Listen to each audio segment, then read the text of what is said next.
Hoş gördük əziz dinləyicilər. Artıq 3 ildən çoxdur ki, Ukrayna əraziləri əlbəttə ki, zərbə altındadır. Bəzi insanlar var, o Rusiyanın taxtabitiləri deyirlər ki, bəs Ukraynaya zərbə vurulub, niyə demirsən? Ay kişi, Ukraynaya zaten 3 ildən çoxdur ki, zərbə vurulur və biz də bundan zaten danışırıq. Amma 2 gün bundan əvvəl Ukraynaya vurulmuş zərbə geosiyasi vəziyyətin çətin bir vaxtında, Trumpın da Rusiyaya qarşı çevrildiyi bir vaxtda bu çox əlamətdar bir hadisədir. Bu günləri Kellogg bildirib ki, Amerika icazə verib Ukraynaya ki, Rusiyanın istənilən yerinə zərbə vursun. Bu bir.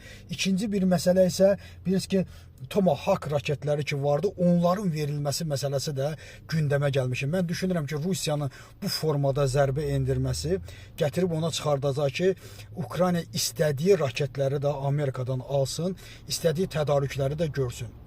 İkinci bir məğlubiyyət, Rusiyanın məğlubiyyəti isə Moldovadan gəldi. Biz orada Maya Sandu baş nazirdir və parlament seçkiləri keçiriləcəkdi. Orada bir Rusiya pərəst də vardı. Çox şükürlər olsun ki, nəhayət Rusiya tamamilə Moldovada uduzdu deyə bilərik. Çünki Maya Sandu böyük əksəriyyətin qalib gəlməklə tam tək surətdə hökumətin qurmasını həyata keçirdəcək bundan sonra.